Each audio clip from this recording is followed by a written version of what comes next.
우러러 봅니다. 하나님, 수많은 환난과 핍박이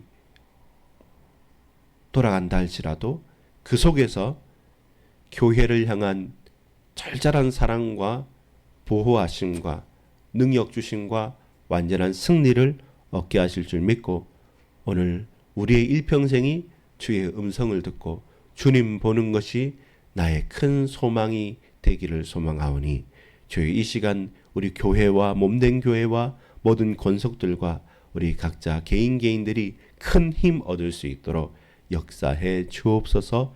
구주 예수 그리스도 이름으로 간절히 기도합니다. 아멘. 여러분 반갑습니다. 교회를 향한 편지입니까? 교회를 향한 편지입니까? 다른 사람을 향한 이런저런 시덥지 않은 그냥 시시콜콜한 그냥 농담 따먹기나 그런 가십거리, 어떤 연예인이 이렇게 누구누구와 사귀었더라라고 하는 그냥 가십거리가 아니라 그냥 웃겨넘기는 말이 아니라 절절한 중심의 소망의 편지가 무엇이냐? 요한계시록입니다. 그래서 그 편지의 기록자요, 그 편지의 대언자로서 pat모섬이란 곳에 유배당한 이 나이 많은 노사도인 그 요한에게 말씀이 임한 것입니다. 언제요? 주의 날에. 주님께 예배드리는 주의 부활하심을 기억하여서 하나님을 바라보며 부활하신 주님을 소망하는 그 주의 날에 성령께서 감동되어서 나에게 환상으로, 내게 음성으로, 내게 중심의 깨달음으로 주신 그 말씀을 그대로 어떻게 해요? 어제 1장 1절 같으면 반드시 속히 되어질 일이고, 오늘 본문에는 어떻게 말합니까? 오늘 본문에는 과거와 현재와 미래, 곧 17절 19절에 보면 네가 본 것과 지금 있는 일과 장차 될 일을 기록하라. 오늘 계속 말씀한 게 기록하라는 말씀입니다. 누가요? 사도 요한이.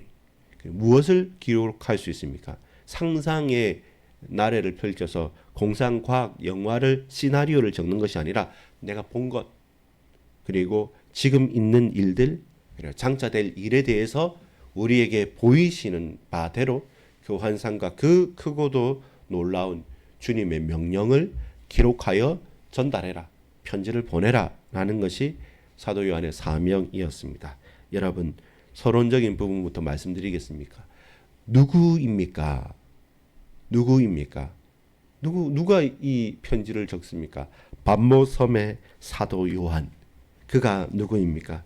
오늘 9절에 보면 이렇습니다. 증인이 있는 곳입니다. 9절, 나 요한은 너희의 형제요 예수의 환난과 나라와 참음에 뭐한 자라? 동참한 자라. 누구입니까? 증인인 것입니다. 함께 있었던 사람입니다. 주님과 함께 있었고 그 환난에 너희들과 함께 있었고, 지금은 비록 pat모섬이란 이곳으로 유배당해서 갇힌 것처럼 있지만 그러나 이곳에서조차도 증인으로 내가 살아간다면 마찬가지입니다. 여러분, 저와 여러분이 증인으로 살아간다면 우리가 어느 곳에 있든지 뭐 할 수 있다? 주님의 음성을 들을 수 있는 겁니다. 주의 역사를 이룰 수 있는 것입니다. 서론이 무엇입니까? 누구입니까? 라는 겁니다. 증인이 있는 곳. 누구가 어디에 있느냐? 증인이 pat모섬에 있다. 그러면 그 요한에게 pat모섬에서도 역사는 일어난다는 사실입니다. 우리가 증인입니까? 그럼 우리가 어디에 있습니까? 용인 땅에 있습니까? 부산 땅에 있습니까? 연천에 있습니까? 저 진해에 있습니까? 아니면 어디에 있습니까? 미국에 있습니까? 저 말레이시아에 있습니까? 저 대단한 어떤 나라들에 있습니까? 아무리 그러면 가장 큰 환란이 일어난 전쟁터인 이스라엘과 저 이란 속에 있습니까? 저 우크라이나와 저 러시아 속에 있습니까? 아니면 저 북한에 있습니까? 여러분이 증인이라고 한다면 어느 곳에 있든지 하나님은 역사하십니다. 여러분이 증인이 맞습니까? 사도 요한은 분명히 말씀합니다. 어떻게 말씀합니까? 9절에 나 요한은, 나는요, 요한인 나는 너희의 형제라는 겁니다. 너희와 함께 있었고 너희의 형제라는 겁니다. 그러면 함께 있는 형제로서 뭐 했다고 말합니까? 예수의 환난과 예수님의 나라와 예수님의 참음에 나는 동참했노라라는 겁니다. 함께 동고동락했다는 것입니다. 함께 봤다는 것입니다. 주님의 나라를 받고 주님의 고난을 받고 주님의 환난과 그 참음 가운데 있었다는 겁니다. 다만 지금은 어디 있습니까? 이 반모라는 섬에 있습니다. 자, 9절 하반절에 보면 하나님의 말씀과 예수를 증언하였으므로 말미암아 그래서 핍박을 받아서 지금 어디 있습니까? 반모라 하는 섬에 있었더니 사람들은 끝났다고 하겠죠. 야, 그 하나님 말씀 증거하고 예수님의 말씀을 증거하다가 저렇게 핍박받고 유배당해서 저렇게 쫓겨갔구나. 반모섬까지 갔다고 한다면 이제 그 인생 끝났구나라고 말하는데 마치 구약 성경의 예레미야처럼 시대들에 갇혀 있는데 앞뒤 전후 좌우 다 막혔습니다. 그런데 하늘이 뚫린 겁니다. 시위대 뜰에 있을 때에 말씀이 예레미야에게 임하는 너는 내게 부르짖으라. 내가 네게 응답하겠고 네가 알지 못하는 크고 은밀한 일을 내게 보이리라. 마찬가지로 오늘 사도 요한에게도 갇힌 자, 저 섬에 유배된 자, 나이 많은 자, 더 이상 힘이 없는 자, 그러나 그는 힘이 없지만 갇혀 있지만 누구입니까? 증인이잖아요. 어디에 있습니까? 반모섬이에요. 증인이 누가 어디에 있습니까? 증인이 가장 힘겨운 현장에 있다. 그래도 주님은 그를 만나주시고 그를 찾으시고 그에게 역사하신다. 오늘 저와 여러분 어디 있습니까? 나는 누구입니까? 여러분은 누구십니까? 우리가 주의 증인입니까? 주의 나라와 주의 환난과 주의 참으심 가운데 나는 또 함께 동참한 증인이 맞습니까? 그렇다면 학교에 있습니까? 직장에 있습니까? 오늘 가정에 있습니까? 아니면 아주 어려운 현장에 첫 현장에 가야 됩니까? 알바 가서 힘겹습니까? 어떤 대단한 문제에 접해 있습니까?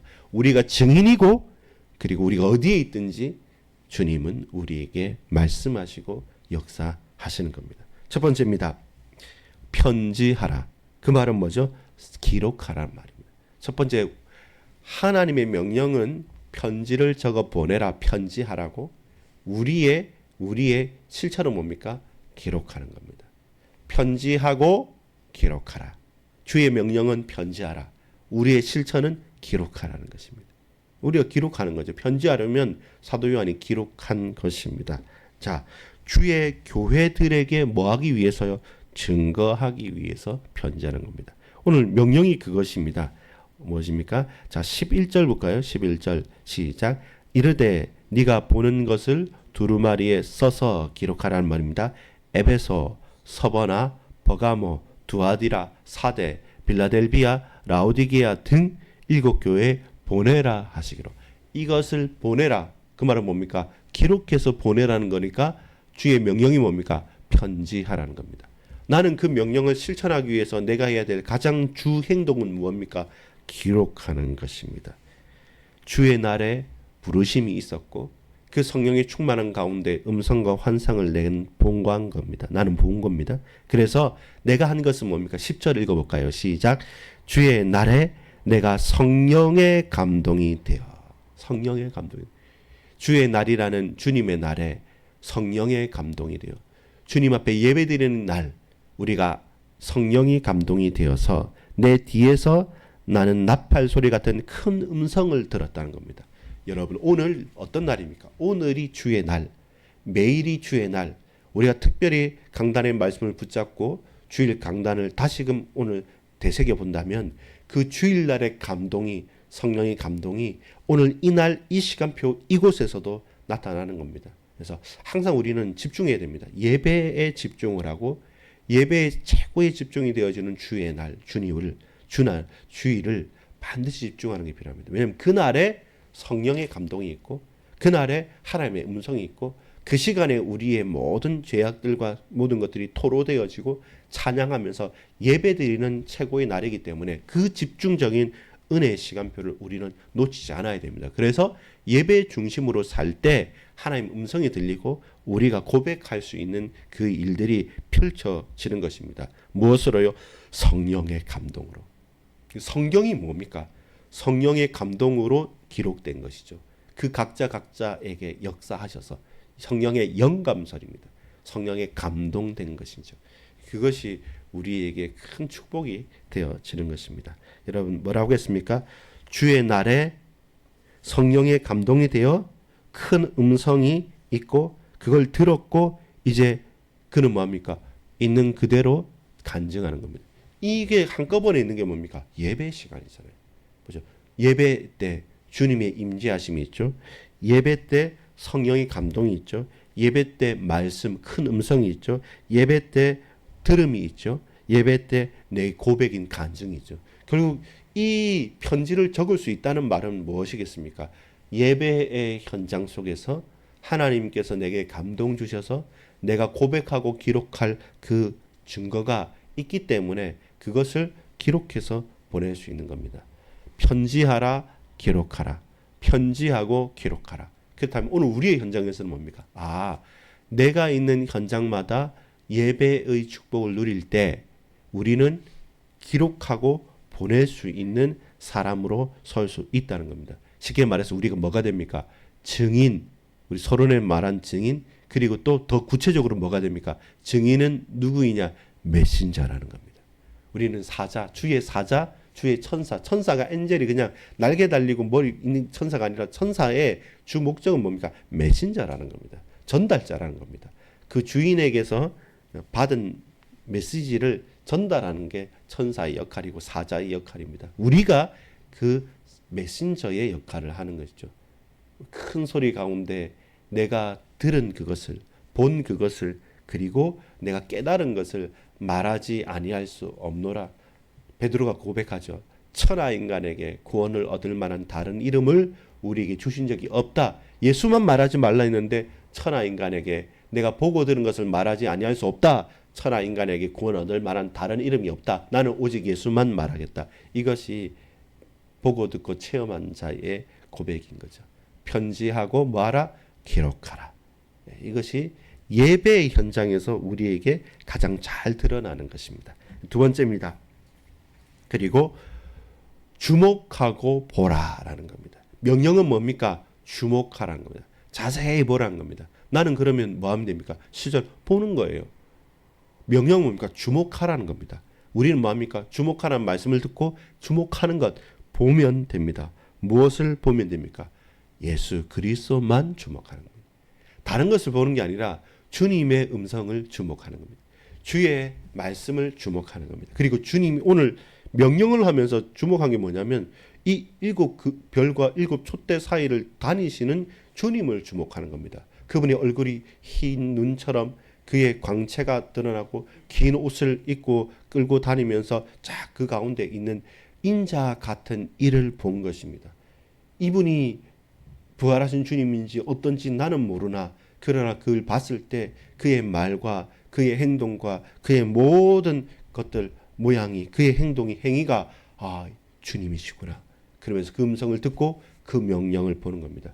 그래서 다른 거에 주목하는 게 아닙니다. 우리는 주 예수 그리스도께 주목하는 겁니다. 그리고 우리 주님을 늘 향해 소망하면서 보는 것입니다. 두 번째, 주목하여 보라. 누구를요? 예수 그리스도를. 그리고 누구를요? 예수 그리스도의 말씀과 명령을 주목하는 것. 주님을 보고 주님의 명령에 주목하는 것. 그것이 우리의 참 메신저의 사명인 것이죠. 그래서 이제 뭡니까? 12절 보면 몸을 돌이켜 나에게 말한 음성을 알아보려고 돌이킬 때 이제는 이 음성이 뭐지라고 하면 돌이킬 때 우리가 본 분이 누굽니까? 13절 촛대 이제 일곱 금촛대를 보았는데 촛대 사이에 인자 같은 이가 발에 끌리는 옷을 입고 가슴에 금띠를 띠고 그의 머리와 털의 희기가 흰 양털 같고 눈 감으며 눈 같으며 흰털 양털 같고 눈 같으며 그의 눈은 불꽃 같고 그의 발은 풀무불에 단련한 빛난 수석 같고 그의 음성은 많은 물소리 같으며 그의 오른손에는 일곱 별이 있고 그의 입에는 좌우에 날선 검이 나오고 그의 얼굴은 해가 힘있게 비치는 것 같더라. 누굽니까? 주 예수 그리스도 부활의 주님, 지금 역사하시는 주님에게 저와 여러분은 주목하는 것입니다. 결국 희다는 것들이 보이죠. 그 말은 뭡니까? 승리의 표시죠. 환하고 빛나고 찬란하다. 이 승리하신 주님이 부활 승천하셔서 주의 보좌 우편에 승리하신 주님이 우리를 붙들어 주신다는 사실. 그래서 그 주님의 보좌 우편에 계신 주님의 저와 여러분은 주목하는 것이죠. 그리고 그의 명령을 지키는 것이죠. 주목하여 보라. 이것이 우리가 해야 할 것입니다. 매일마다 증인인 저와 여러분이 현장에 가잖아요. 좋은 현장도 있지만 힘든 현장도 있고 그냥 무미건조하고 늘 일상적인 현장도 있죠. 근데 거기에서 그냥 넘어지거나 거기서 그냥 멈춰 있지 말 것은 지금 이렇게 진펄과 개펄과 같은 도저히 소망이 없는 현장에도 누가요? 인자 같은 이가 금촛대와 금별 사이에 다니시면서 저와 여러분에게 바른 빛난 주석 같고 그 눈은 불꽃 같은 눈동자로 우리를 주목하고 계신다는 겁니다. 그러면 저와 여러분도 이 현장에서 나의 무능함과 악인들의 강함에 주목하는 것이 아니라 지금 이런 현장에서도 부활하신 주님께서 역사하시고 다스리시고 계신다는 사실에 저와 여러분 주목하는 거죠. 그래서 그 음성을 듣고 뭐 한다고요? 우리는 편지하는 거예요. 그리고 기록하는 것입니다. 결론 맺겠습니다. 여러분 기록하십시오. 여러분 증인이 되십시오. 여러분 기록하고 또 기록하십시오. 왜 그렇습니까? 내가 본 것이기 때문에. 본 것이기 때문에 기록할 수 있습니다. 왜 그렇습니까? 지금 있는 일들이지 않습니까? 부인할 수 없습니다. 지금 내가 보고 듣고 당하고 있는 일들입니다. 그리고 또 왜 꼭 기록해야 됩니까? 장차 앞으로 일어날 일들이기 때문에 이걸 기록해서 교회들에게 보내야 됩니다. 더 큰 환란이 일어난다? 근데 그게 끝이 아니다. 그럼 죽는 자도 있고 순교하는 자도 있다. 근데 그게 끝이 아니다.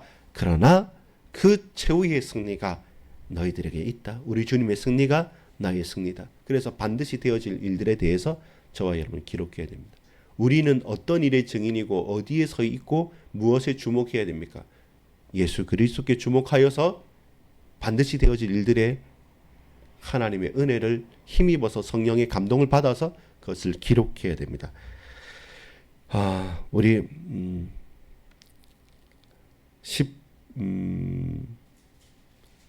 8절과 19절을 같이 한번 읽어볼까요? 시작. 곧 살아있는 자라 내가 전에 죽었었노라 볼지어다 이제 세세토록 살아있어 사망과 음부의 열쇠를 가졌노니 그러므로 네가 본 것과 지금 있는 일과 장차 될 일을 기록하라. 과거와 현재와 미래를 예수 그리스도로 해석하고 기록하라는 겁니다. 내가 상처를 기록하는 게 아니라 그 상처를 그리스도 예수로 재해석해서 오늘 너무 힘들다라는 게 아니라 그 힘든 것 가운데도 임마누엘로 함께 계신 주님을 바라보는 가운데 오늘 있는 일을 그리고 앞으로 주께서 하실 그 역사를 믿는 확신 가운데 믿음으로 나아가라는 것입니다. 여러분 이 교회는 어떤 교회입니까? 7 금촛대가 교회입니다. 여러분 그 메신저 사자들이 누굽니까? 저와 여러분이 어떤 존재입니까? 그 금별과 같은 존재입니다. 그것을 누가요? 부활하신 주님께서 통치하시고 다스리고 계십니다. 기록하십시오. 편지할 거기 때문에. 여러분 제대로 보십시오. 주목하십시오. 예수 그리스도를. 반드시 과거, 현재, 미래를 그리스도 예수 안에서 재해석해서 기록하는 그 요한과 같은 증인이 되길 바랍니다. 저와 여러분의 현장에 증인되어지는 축복이 있기를 소망합니다. 기도합니다. 아버지 하나님, 반드시 되어질 일들, 그리고 속히 일어날 일들, 그리고 전에 있었던 모든 것들, 지금 있는 일들, 앞으로 나아갈 모든 것들 주님 아시지 않습니까? 그리스도 예수로 재해석해서 분명히 그 일의 증인으로 살아가게 하옵소서. 구주 예수 그리스도 이름으로 간절히 기도합니다. 아멘.